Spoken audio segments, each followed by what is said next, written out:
14. Okay, in conclusion, notice book for next week, but I'm very excited about this week because David and I are doing his big fat New York Cabaret debut in just a couple weeks. This will be his prequel to his actual show. So please welcome to the stage the actual triple threat, like legitimate triple threat, really can actually do all three. David Burtka!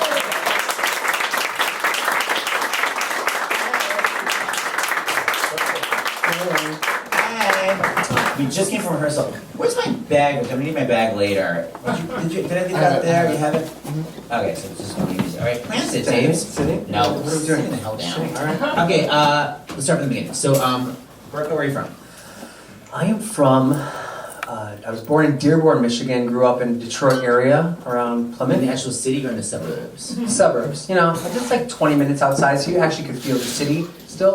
Oh, the vibe of the The city? vibe of the city. Motor Town. Okay, and how did you become obsessed with singing, dancing, and stuff? Well, you know, it was a very sports-centric house I grew up in. My dad was a big, sports guy. He was my coach for everything. You know, basketball, baseball, football, everything. And then I sort of like I joined the chorus. Okay, go. And I joined the chorus, and I just got in. I started loving it. Loved singing. Loved acting, dancing. And I was around 11. And it was a school chorus? It was a school chorus, and then I started auditioning for outside stuff, like more professional stuff, and I started to book, professional gigs. My parents were like, "They're gonna pay you for this?" Like, why? What gigs were you booking at 12? Well, there were like a couple professional theaters around my area, Northville Marquee, and then there was this group called the Peanut Butter Players. Remember that? We talked about that here on the stage. Talk about, well, first of all, why was it called Peanut Butter Players? I don't know why because we served served lunch, but we didn't sell peanut butter. It was just called Peanut Butter Players. You served, like, literally? We worked as, it was like labor all day long. We served lunch to everybody. We served hot dogs and potato chips and salad, and then we would do a show. It was all kids? All kids. And who are these people getting the Frankfurter stuff? So, are they all kids too, or they No, adults? it was adults, kids. It was like Detroit's finest children's theater. And what kind of shows were you putting on? Oh God, we did everything from like Wizard of Oz to Like a Child to Just So to Pinocchio and Sleeping Beauty, and so like all like. Tell me the other hacks that were with you. So yeah, some of the hacks that I grew up with, were Celia Kinnan Bolger.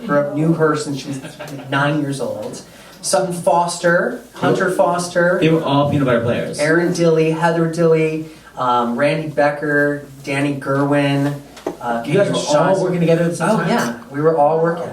So like when you're a kid, you're like, everyone's so talented. They actually were so talented. You know what I mean? Like when you get older, people are really talented. You actually were surrounded. Well, it was wild because everyone sort of went into it as a profession, and Sutton was the first one to really like, oh well, I'm going to audition for a national tour at 17, and she books Will Rogers Follies at 17 years old. She was my first kiss. On stage or off stage? Off stage. We went to homecoming dancing. And you were her first gay guy she was in love with? Stringer Benny. Poor thing. Signature musical girl. Thing. Yeah. What were you thinking? You're like, she's not wearing makeup, sort of a boy. I had a town crush. Town Crush. I liked her vibrato. Wait, that's hilarious. And when did you find out when you got married to Neil? When did she finally realize that you were gay? Oh, I think it was like college, when I ended up going to college and she was still working on tour, it was like... So you were actually boyfriend-girlfriend? Oh, yeah. That's so cute. And what'd you wear for homecoming? I had on a black tuxedo with a black... no, not tuxedo, that's prom. A suit. I had a black suit with a really oddly bright pattern tie because it was the 80s. And she gave me the option on which dress she should wear. And she showed me which dress, and it was the one she wore on Star Search. Black dress with a big white ruffle. It was very cute. Oh, she was on Star Search Junior? Yeah. No, she was on Star Search. She almost won Star Search. How the hell old was she? She was like 15. Wait, why is that never... We couldn't drive. Our parents would drive us everywhere. I mean, it was... What? Why have I never seen that video at the Chatterbox? Am I forgetting something? Have I seen that Star Search Sutton video? I've heard her and Hunter sing separate lives horrifically. Like she played me a tape of that. What did she sing on Star Search? I have no idea. How could you not have memorized it? I guess you're getting professional work as a So teen. professional work, yeah, and then I just ended up wanting to go into the business, and I said I want to make this, my vocation, and I ended up going to college, and I wanted to go audition at other schools, Cincinnati and Carnegie Mellon. My dad's like, we live in Michigan, you're from Michigan, you're going to the University of Michigan because it's, a lot less expensive. And lucky me, because it's such a great school, and I met some amazing other actors that I worked with at the University of Michigan. Like? So Gavin Creel and Jennifer Laura Thompson and Marion Shore. Oh my God. And- wow, the original Yitzhak. And So go back. When did you who start? else? Celia went there. Andrew went there. Andrew Keenan Bolger went there. I mean, a ton. Who else? God, so many people have graduated. From When did you start Hunter. dancing? I started dancing in high school, so I ended up dancing, getting involved, and I ended up taking tap because it was like, oh, that's the most masculine Right. thing to do. It's And then aggressive. my teacher's like, if you're gonna get anywhere, you gotta take ballet. So I ended up taking ballet, and then when I got to the University of Michigan, it was a big campus and it was a big school, but still it was like a conservatory. So we had ballet like every single day at 8:30 in the morning. Who was the So- best at ballet? It wasn't me, because I was always late and like hungover. Wasn't the best. How was Gavin? Kevin was okay. Ooh. He was more of the singer in the group than the dancer. I got cast in all the dancing roles. Like what? Tommy Giles and Music Man, and the dancers in Grand Hotel, and what else did I do? Oh, I had like a feature part in Most Happy Fella. Featuring dance? Yeah, there was like the Big D. I had like a big solo in it. So you weren't getting into juvenile roles? Not really. So were you I didn't irritated? really get much. I got a few leads in college, but I really didn't get. And it was interesting because a lot of the kids that didn't get the leads in college ended up becoming the people that worked on Broadway. Ooh, maybe made them more driven. Yeah, maybe. Were the teachers Mr. Karp style, or were they supportive? Oh, everyone was really supportive. I mean, it was definitely a school that you are getting trained to go to New York and be on Broadway. That is like, we had a musical theater class where we had to memorize every single director, actor, lyricist, playwright, composer from the 1950s on. That's the hard part. For me. But like, it was funny because we were like, what are we going to use this for? And our teacher would be like, well, you could be at a musical theater party and they could ask you, when was Pippin written? 1974. Right? You would have fit in. You would have fit in. But it was a great place. 72. Wait, 72 or 74? Get back to me. 71. No, it's not 71. No, it was up against Little Night Music, so it was 72. Yeah, it had to be 72. 70, yeah. Little Night Music was after Folly, so it had to be about 73, 74. There are some Broadway bucks in there. Yeah, Follies was 71. Company was 70. Follies was 71. Then there was a 2-year gap, so it would be 73, 74 season, I think. Get back to me. All right, I just have John Rudetsky here. How annoying. 73 because it was the 40th anniversary. 73? It was opened during the 40th anniversary. So we were all right. What?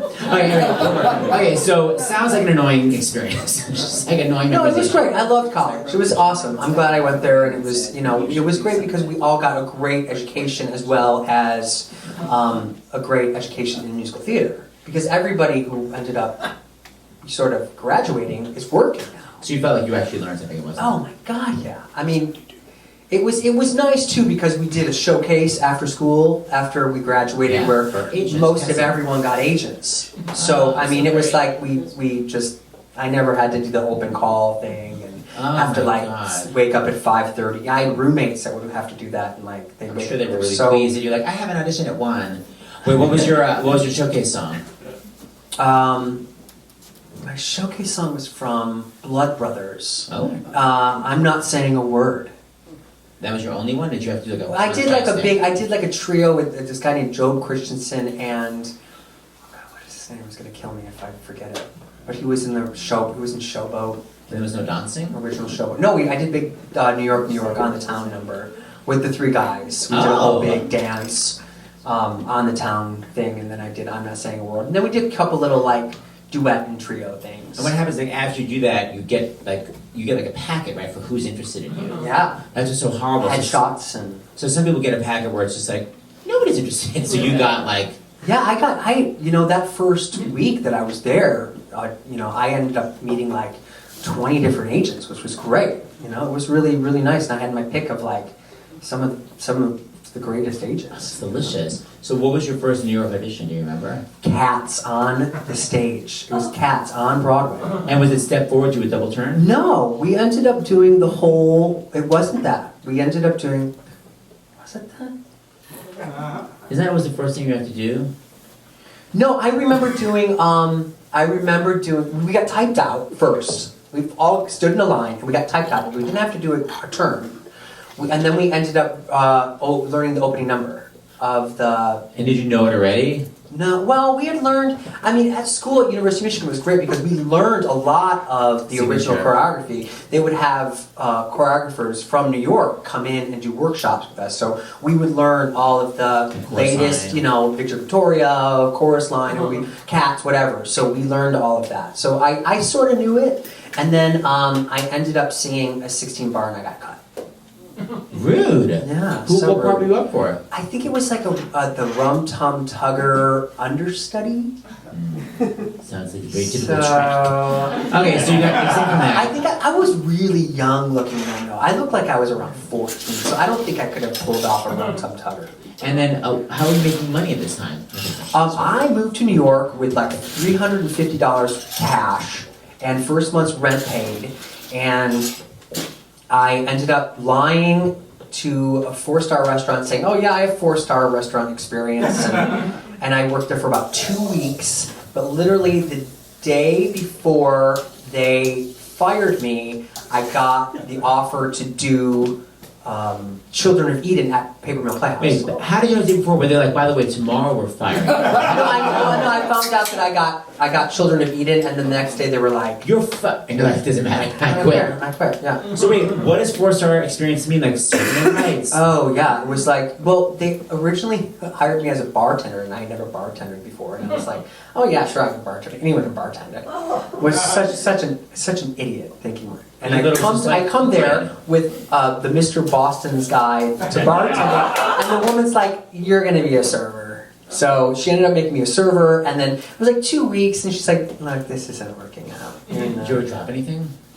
no, it was just this high-paced sort of thing that I just couldn't, I just never worked that side of my brain before. I was like, you know, I'll do a soft shoe. Not interested. Okay, so Cat 6 and 8, and was Children of Eden your next big audition? There were a few. I mean, when I got there, it was like boom, boom, boom. I was auditioning quite a bit for, you know, some big stuff. So I think I auditioned for 1776 too, Scott Ellis. Too young, I guess for the what's his name? Yeah, Courier. and then I ended up auditioning for Paper Mill. It was like one of my third or fourth auditions. That was the Children of Eden. Wasn't Hunter in that? Yeah, That's so Hunter nice. You was got in to that. reunite. We Your did. girlfriend's brother were. I understudied Hunter. Well, we grew up together. I mean, he was in the first show that I did at the Northville Marquee Theater of Peter Pan, so which was a crazy thing. I mean, there was a ton of people in that as well. A lot of the same peanut butter player groups where I fell 15 feet from the harness flying by Foy. My harness snapped during a performance of a matinee. I'm flying. Oh yeah. Wait, Well, the curtain was coming down, and all of a sudden you saw a body go boom, boom, boom, and bounce, and I like beat the curtain down. What did you bounce on? Your Fell arse? on my knee and my face. Ow! And you bounced on it? Yeah. 15 feet, boom, down to the ground. How old were you? I was 12. B, is this 11? No, is 11. this like a totally new face because it works? No, I was so lucky. I don't know what happened, but I was so lucky. I got a big scratch on my face, and I bruised my kneecap, and my hip was sort of out of place as an 11-year-old. And then I had to take some shows. They ended up they couldn't get me through from the stage. They couldn't get me through backstage with the gurney, so they had to take like these giant screens through the audience and shield me like from all the, it's just before the second act. I mean, this is before intermission. So they had to get screens and take me through the house, and there were like, everyone thought at home, word got out at my middle school that this happened, and the rumors going on that I fell into the orchestra pit, and my head fell into a tuba, a trombone went through my neck. I had 48 hours to live. I was dying. Through your neck? Yeah, A trombone. trombone. But like literally, it was like a bruised kneecap and a big scratch on my eye. And I remember coming to, and my mom was next to me, and she's like, "Oh, you have some, because Peter Pan throws the glitter, lots of pixie dust." And she said, "You've got glitter on your cut. Let me go get a nurse." And so my mom's like, "Excuse me, nurse, my son has pixie dust in his cut." And we were all like, looking at her like, "Who is this wacko?" The psycho ward is downstairs. So as the car was coming down, you literally saw a body. Yeah. And then, by the way, why did it break? Were you? No, they had put like rubber bands to secure it, and I guess That's they safe. didn't check the rubber bands that day, and then they snapped. Did you get any amazing settlement money? But I mean, I ended up getting workman's comp. But I mean, my parents didn't sue. I mean, this is my first show. I mean, it was like I was fine. So it's like karmically, it's like you don't really want that. I guess we just want to protect a child that's like flying above a stage and they'd be busted for like not checking the rubber band. By the way, is rubber bands the way like saving time? Doesn't it seem a little mom and pop? Okay, and into the hooves. The point is, Anyway, so you children to be with Hunter. With Hunter, I understudied for him, and then I ended up getting a movie at the same time. So I was doing, it was like my first movie. Right, it was like literally like 2 months in the city, or like 2 weeks, like 2 months, because I was rehearsing the show, and then I got a movie. So I was doing the movie at night, and then I was doing the play during the day. And 4-star service in the afternoon? No, Okay. I quit. What So was the movie? we were rehearsing the show during the day, doing shows, previews at night, and then I was doing a movie at night. So it was like I was nonstop. I was like, What movie? it was called 24 Nights with Aya Turturro and Kevin Isola and I don't remember. Was it a good part? Was it an actual part? Yeah, it was one of the leads. And how were you doing it? You were rehearsing, you were doing the movie? We were doing previews at night while we were rehearsing during the day. We were rehearsing during the day, doing different numbers, then putting in different numbers at night, and Right. then having to like go The old version. shoot after. I would wrap the show, and then go to my night shoot. At 11 o'clock at night? Until like 7 o'clock in the morning, and I would sleep for like a couple of hours, and then I'd go to rehearsal. Okay, sounds fun. Okay, so was Stephanie Mills in that too? And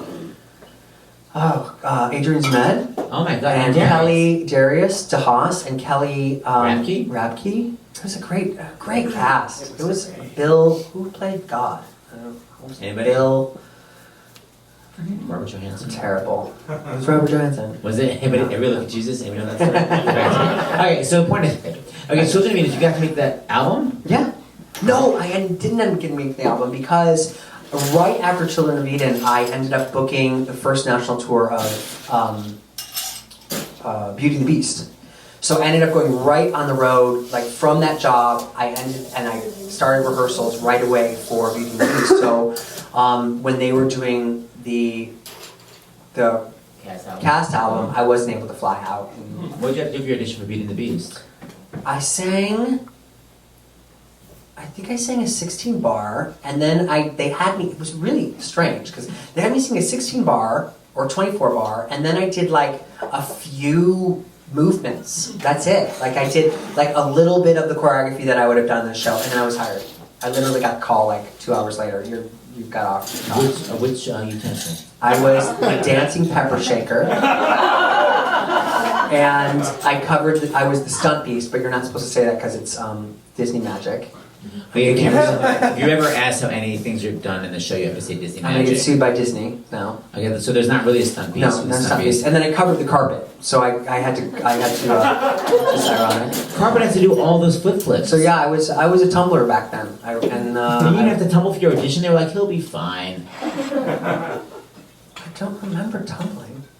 Wasn't it hard to tumble with an effing carpet on yourself? I think they asked. No, I did tumble for them. They asked me if I tumbled, and then I did a round up back handspring back tuck in the rehearsal room. Oh, I'm So that's always right. doing That's this. right. Okay, now what was it? Does it change your center of gravity when you've got a crazy Oriental rug attached to yourself? It was wild. I mean, they don't do the carpet does a lot. They do a lot of cartwheels, but they don't do like back tucks or anything. So like it was like a lot of kips, you know, things from the ground up, and then cartwheels and like, you know, handstands and things like that. But it wasn't hands like in a permanent position. yeah, it was tricky, but it was fun. I got to go on like 5 times out of the whole 8 months. But every time you're on stage, your stupid hands are up. You can't move them. And that's fun. But it's not. It wasn't on. Ow, my shoulder. No, I didn't. Wow. I mean, I was so young, and I was like, I'll do anything. So it was, and I sort of got burnt out by that. I was like, I don't really. After that job, I said, I don't think I want to do this anymore. No more utensils? I don't. Well, putting on that whole outfit was sort of, you know. Pepper shaker. Yeah, it didn't really. Did it have actual pepper in it? No, but I got to sneeze. Wonderful. Did anything ever go wrong with that show? Oh yeah, a couple of times. Ooh. The castle as the stunt beast. Doesn't really the exist. castle would not move, so you'd have to do the whole fight on the ground. And one time, I had never rehearsed it that way because they put you in. You know, I took over for someone in the first national. I wasn't like I didn't rehearse it with Rob Roth, but. I never rehearsed it where it didn't move, and I stopped. I just stopped. I just didn't know what to do. You were waiting for the castle to come And on. so like, the Gaston was like, oh, and like ran off stage. But you hadn't done anything. You were just like. And then they had like a big talk with me, like, what did you do? Why did you not do? Why didn't you go on with? And I'm like, well, I have no idea what I'm doing up here. Because you were waiting for the castle to change before you do your first punch. Well, you have to. The castle didn't change; it didn't come forward. So we were supposed to go up the castle and do the whole fight through the castle, and then he's supposed to fall off the castle. But the castle didn't come out. So his version So we of were the supposed castle to was just do- running off the stage screaming. That was So his you're death. supposed to do a modified version of the fight, and you're supposed to push him off stage, And that's his death. and that's the death. Stage right. He died by going stage right. Okay. Wait, so then they were mad at you, like, how So then I dare you got in not trouble. know your Yeah, version? I got in trouble for that. Wonderful. But it was fun. I mean, it was a great gig out of college. You know, it was just a fun gig to do. Who was your And- Mrs. Potts? Oh my I god, know. I'm so terrible. Bravo. So terrible at this game. She did the. I don't know. Who was your bell? First, it was. Oh no, I never ended up working with her. It was Erin Dilly, who I went to Who college didn't with. you grow up with and Yeah. work with 5 minutes So later? she came back and we ended up. You know, it was great. You know, I knew her since she was 13 years old. Oh my god. So Okay, so at Beauty and the Beast, you were like, peace out. peace out, and then I was like, I don't want to dance the chorus anymore. I don't want to do. At age 22, you're like, I moved on. Yeah, I was. I was like, I'm done. I don't want to. I know there's more out there, and so I'm like, I never really thought that I got a really great acting training, and it was funny because throughout college, I ended up getting cast in plays, which was different than my other peers in school, because I would go do summer stock and I would do a play. I would do Our Town, or I would do Wilderness, or Picasso at the Penlegil, and all my friends were really kind of upset at me because I had more theater credits than them. So I'm like, acting credits. Well, not this. Play credits. Play credits. Straight theater. Right, exactly. And so then I ended up like, I never felt like I got the best acting training at Michigan. I got a lot of musical theater. I know how to perform a song, but not necessarily, chops. So I ended up meeting William Esper at the William Esper Studios, and he brought me on, and from there, you're not supposed to work at all. Really? How do you pay for it? You're not. So you're supposed to take Chutzpah. two years off out of your life and not work in the business. You can have other jobs, That's nice. but you're not supposed to work in the business. But I ended up doing. I was doing a ton of commercials when I came to New York. I was like commercial king. I had like 5 nationals running at the same time. But using your Esper training, so you're like, listen. I did a lot of the dance commercials. I did all the Old Navy dance, all the Gap commercials, the West Side Story Gaps, The Parafo did. Yeah. We did He the did ad the print. campaign. He did the print. Yeah. He's from Michigan also. Michigan. Yeah, Michigan guy as well. Oh, that's so funny. You did so the I- dance audition. So yeah, I did those Old Navy commercials. I did like a bunch of stuff for McDonald's and General Motors and It was a that's ton for, of like, Coca-Cola and then I ended up going to there was a commercial agent named Jerry Beaver downtown and he's like, David, I have a play that I think you'd be right for that they're doing at the Alley Theater. Would you want to audition for it? It's a new Edward Albee play. And I'm like, yeah. So I was during Esper and I was like, well, I might as well audition. So then I ended up auditioning and I got the part. And Edward Albee was directing at the Alley Theater. It was Marion Seldes and Marion Seldes and oh God, Bill Pullman or something? no. Was it Richard Thomas? No, the original was tall African American. He was Cosby's dad. What was his name? Russell, Russell. Was it Russell? Yeah. Anyway, he ended up having a stroke 2 days before we opened. So he was, on stage. It was crazy. Oh my god. It was nuts. It was nuts. So anyway, so we out of towned it at the Alley, and then they brought it off Broadway, and David S. Bjornson, Liz McCann, Daryl Roth, they all produced it here in New York. What's the name of the show was? The play about the baby was the play. So what the hell was the plot of it? It was, a lot of people after they saw it, they were like, I didn't get it. And you'd ask Edward, what is the play about? And he'd say, it's about an hour and a half. And it's interesting. I mean, it was what I think it's about loss, and it was about wounds and how people affect that, and how people like growing up as a child or as a baby, how you are inflicted with wounds, and how things are sort of put upon you, and how things affect you, how you sort of get wounded in life, and how you are born this special piece of energy, and then you're sort of taken down by people around you, or things said, or things happening to you. It's an uplifting, hilarious It was show. and at the end of the show, Brian Murray ended up, the amazing actor Brian Murray, ended up playing it in New York, and he had to say at the end of the show, because the whole second half of the play, they're just berating us. Marion and Brian, they convince us that they've taken the baby and they've stolen our baby. It's about a young couple, Adam and Eve type couple, who have a baby, and they end up like sort of taking the baby away and mind fucking with these kids, these really young innocent kids, and screwing with them to make them think that they never had a baby, that it was like all their imagination. So at the end of the show, he had to go tears, and we had to have full-on just tears coming down our face. What? That kind of pressure? Oh yeah. Did you do the old onion in the pocket? No. It was really, I mean, spending like 45 minutes of them just like, it's like Brian Murray and Marion Seldes. I mean, if you can't make it with them, I mean, you can't have tears from them. It's like you're a hack. What about tech rehearsal? Let's take it from the tears. Like, wasn't it a nightmare? No, I mean, it was cool. I mean, it was fun. I ended up loving it. I mean, there were some times where I would come home and it was like, doing an Albee play, it's like so much you're just feeling drained, and sometimes you just come home and I just cry for like 45 minutes because I had all this pent up, energy and all this. I love that shit though. I like love living in pain. It's great. But I ended up winning the Clarence Durham Award from that. Wait, A, that's amazing. A smattering. B, what was it like working with Seldes? Unbelievable. She was a bright light. An absolute bright light. And I feel so fortunate in my life that I got to work with her.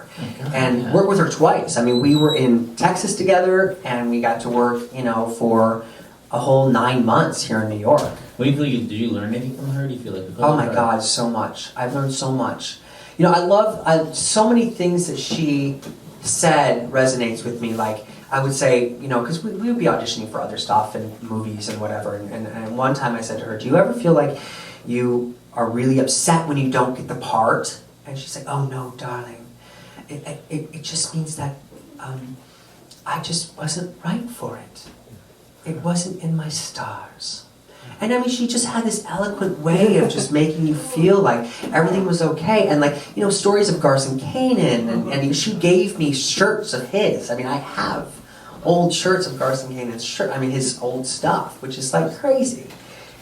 And I mean, just to have her, you know, teach you. I mean, she was an amazing Juilliard teacher for years. I mean, just to have her teach you about the business. And one thing she also said too, which I really loved, was that her father was an editor for the New York Times, and she said that she read everything about her. She read every single review, every single post, every single comment. And I get it. I think you need perspective as an actor. I really do. I think you need to read up on what, you know, people say. I mean, you can't always agree with it. You got to do what you're going to do, but you know. I guess if you're totally at peace like she is, like it's not my stars, then you can read totally negative stuff about yourself and just be like, that's their opinion. But I think for most people, it's like devastating to read something and you can't stop thinking about it. I think, I don't know. There's some funny things about her though too. I mean, everyone's like, oh my God, she would get so close up to me, right up to my face, and look me straight in the eyes.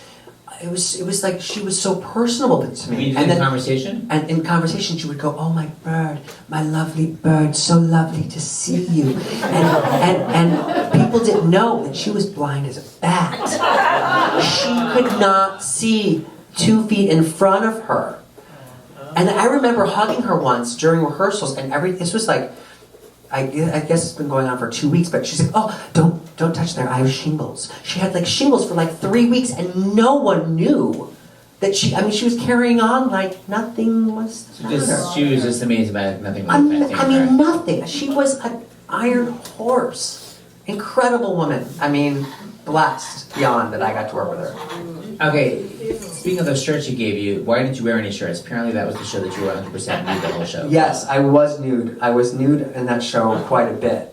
The first scene was wild. I had the whole show opens with me talking about these guys that they were going to come break my arm and then sort of supposedly rape me. It was a children's show. And then I break down crying, and then my wife comes in and she undoes her dress and reveals her breast, and she's like, drink. And so then I suckle her nipple in the first scene. And I mean, I had never seen so many people, older people, walk out of a show in my life. I mean, that was like the first, what the fuck are we watching? So that was basically the first scene of the show. And then you end up seeing us like chase each other around naked throughout the show. Like we would just like run around naked and then leave. And then run around naked and leave. Like throughout, like Marion would be having like and then Marion had a monologue, and then I come out with a sheet and I'm naked, and she's like, oh my, and then I cover up, not realize, you know. So there were a lot of times where I spent the show nude, and the one would play my wife as well. She was nude as well. So I was known as the naked guy for a really long time. Did Mr. and Mrs. Burtka see it? Yes, you know what's funny? My mom was interviewed for the New York Times the night of opening, and they asked her, what they thought, and she's like, well, I haven't seen him naked since he was 7. This is all new for me. And then my sister, for like 2 weeks after, it was weird. It wasn't so weird my mom seeing it, but my sister seeing it for something was weird. And then somehow. She ended up calling me Flopsy for like 2 weeks. Change shows. Let's talk about something a little more mainstream. The Goat, or Who is Sylvia, which is just as fucking bizarre. You did The Goat, am I correct? Yeah, I ended up going to, and then I was like, oh, I'm a theater actor, I'm going to make it in Hollywood. So then I ended up going to LA for a stint, and that was so weird. That was the first time I went to LA was so weird. I ended up getting, like, pretty much right out of the gate there, I ended up booking an episode of The West Wing fast. And then it sort of all went downhill from there. Like, I ended up getting a lead in a Hallmark movie, and then I had to take I tell this whole story in the Cabaret. I ended up having to take a medical exam because before you go on set, like out of state, I was going to North Carolina like 2 days before my medical exam, and I got a medical exam, and the doctor was like, "Do you drink?" I'm like, "No, occasion." "Do you smoke?" I'm like, "No." "Do you ever do drugs?" And I was like, "Well, I smoke pot every now and then, and I've experimented in my past in college. Not a big deal. I don't lie. I'm not a liar. I don't lie, especially to a doctor." And I got a call 2 hours later saying I was released from the film. That they thought I was a liability. Because every single actor that goes into a medical exam lies. So I told that to my agent's like, "What did you say to them? You're a druggie?" And I'm like, "No, I told her the truth." And she's like, "Oh, David, you're in Hollywood now. You lie. You have to lie." And I was like, this is what I have to look forward to in LA? So then I was I did some failed, a lot of failed pilot auditions, and a lot of things sort of just went down, a lot of more commercials. And then Edward called and says that Jeffrey was leaving the GOAT, and if you could come back and come take the last couple of weeks over with Sally Field and Bill Irwin. Bill Irwin to do the rest of the run. And it was literally like, he was going into a Moliere play at the American Airlines Theater, and it was like 2 weeks. How cool that Albee literally calls you. Oh yeah. He's amazing. I just saw him this summer. He's an amazing man, and he's got such a bad rap. Everyone thinks he's a curmudgeon and mean, and he is not what you think he is. And he's like a very big mentor to me. And he's an amazing man. He's got such a heart. He loves children. He loves animals. I brought my dogs. I brought my kids. They were running around. He was like, "Stop screaming." He has got that dry screaming. Oh, he sounds like a curmudgeon. No, he's a curmudgeon, but he's got like such a lovely heart. Like, you see that inner smile. Like he plays it more, I think. So now, how'd you get the Gypsy? So yeah, I ended up, after smattering. During the GOAT, I auditioned for. I was back in LA, and they had spent a year and a half looking for a Tulsa. Like, Sam Mendes could not find someone to play Tulsa, and Arthur Lawrence was really upset. They wanted an actor to play the part. That's why. And they didn't want. They wanted an unknown. Really, they didn't want someone who was. They wanted someone who could dance, but not someone who necessarily was a dancer first. And so I went in, and Sam was like, "Great. Come back tomorrow for Arthur, do exactly what you did." And then I got a call and said that I got the role. And I was like, and my agents are like, I was with an agency, I'm not going to name names, but they were like, it's a supporting role. It's not that much money. And I'm like, it's to star with Bernadette Peters on Broadway. It was like my dream, because I was a musical theater person. And I was like, this was my thing. What was it like working with Bernadette? Unbelievable. Was she like the most professional? I get you doing every day. Unbelievable. She stayed so quiet. She didn't talk much.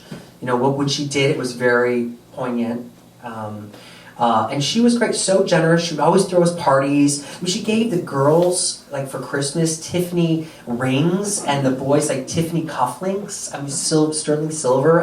She's so generous, so sweet. Always threw parties. Always was so. What was she like on stage? Was she like always very consistent, or it changed every night? Like, what was the deal with her? It was. Everyone changes every night. I don't think there's. She was amazing every night. But there was, when it had to count, it counted. For when the New York Times were in the audience, it was the best performance you've ever seen in your entire life. It was unbelievable. And what was it like working with cranky ass Lawrence? Well, from Edward Albee to Arthur Lawrence, like two notorious cranky asses. It was It's a long answer. Well, I have lots of stories, but I probably can't really tell them. But I mean, there was this time where he invited me over to his house. Yes. And he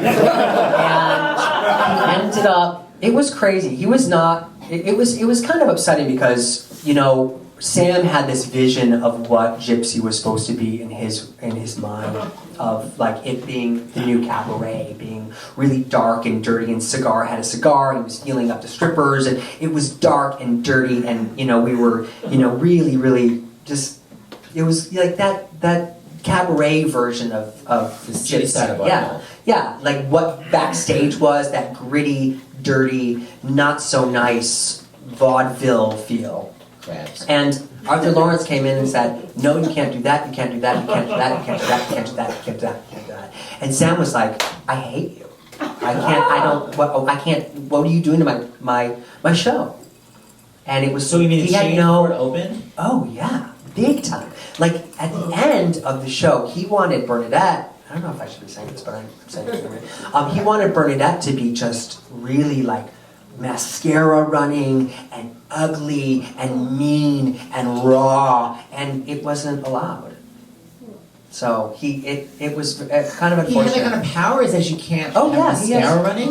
Yeah, it was supposed to not be. Oh. Interesting. It was interesting. But I mean, working with Sam was amazing, and Arthur Lawrence, he's a tricky guy. But that's all we'll say about him. That's all. That's all we'll say Fair about him. enough. Okay, so basically in conclusion, there's more to say, but first of all, you gotta get Neil's book, his husband's book. It's so great. Patrick Harris's autobiography, amazing. It's a lot about David and that. You're coming back with this Cabaret, which I'd advertise, but I think it's sold out already. So. It's sold out. Uh-huh. But maybe we'll do We're it gonna again. try and do some more. Yeah, we're gonna try and do some more. We've been offered some dates. It's a very fun concept. Yeah, that's can't all really reveal all it. we'll say. All we'll say. But it's basically my journey back to New York, and I tell some of the stories about my career and my life and my kids, and But in a very clever way. yes. But it's fun to see. We're gonna do a song. I took a cabaret class in college with Joan Morris, with Bolcom and Morris. They were a big team, a cabaret team, and at the University of Michigan. And I always thought I'd want to do this. I said to her, I'd love to do this in my cabaret someday. And now I'm getting to do it, which is so great. A lot has changed right now. I recently had, not recently, about 4 years ago, I'm a proud dad of twins, Harper and Gideon, which is great. Awesome. And it's upsetting, not upsetting, but people naysay, people criticize people with same-sex parents, and all I can say is, eat it. But, I love my kids so much. Sometimes you want to sell them to the circus, but then they do something cute, and, you have to keep them, don't you? But in the cabaret, I sing this song, and I dedicate it to them.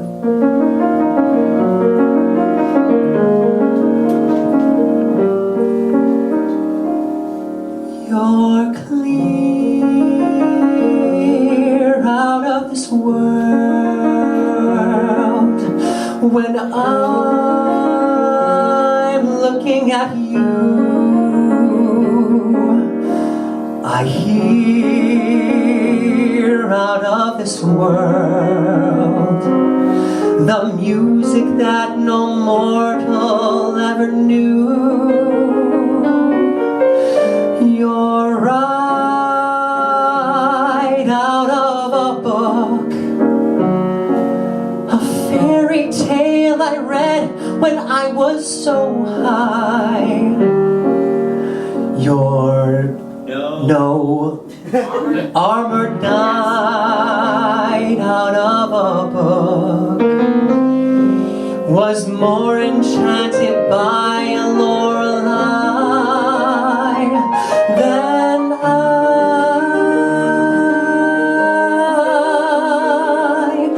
After waiting so long for the right time, after reaching so long for a star, all at once from the long and lonely night time, and despite time, here you are.